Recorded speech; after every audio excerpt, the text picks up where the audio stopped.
मुंबईसह उपनगरात रिमझिम पाऊस सध्या सुरू झालाय। कल्याण स्थानकावर सिग्नल यंत्रणेत बिघाड झाल्यानं मध्य रेल्वे विस्कळीत आहे। अप आणि डाऊन मार्गावरील सर्व गाड्या सध्या उशिरानं धावतात।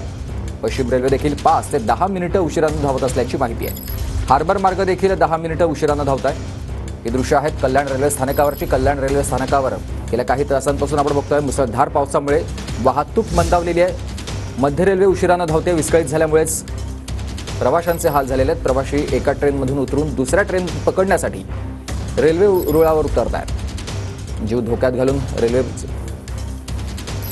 सध्या आपण बघतोय प्रवाशांचा हा सगळा प्रवास सुरू आहे।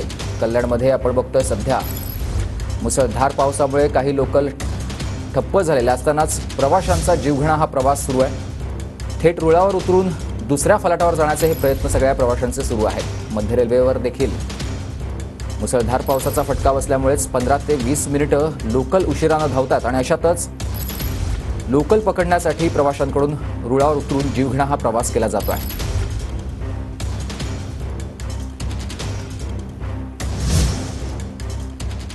सुनील जाधव माझे सहकारी आपल्यासोबत थेट कल्याणमधून जोडले गेलेत। सुनील, आपण बघतोय सध्या मध्य रेल्वे विस्कळीत झाली आणि त्याचा फटका प्रवाशांना बसतोय। प्रवासी जीव धोक्यात घालतात।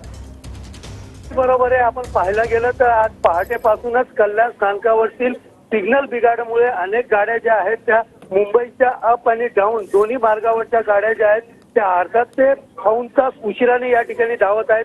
मात्र पहाटेच्या वेळेला चाकरमान्यांची मोठी गर्दी या ठिकाणी पाहायला मिळते आणि लोकल ट्रेन आणि जर पाहिलं तर 5 नंबरचे काही प्रवासी देखील या लोकलमध्ये चढताना आपण बघतोय। त्यामुळे ही लोकल आता आली सुरू आहे।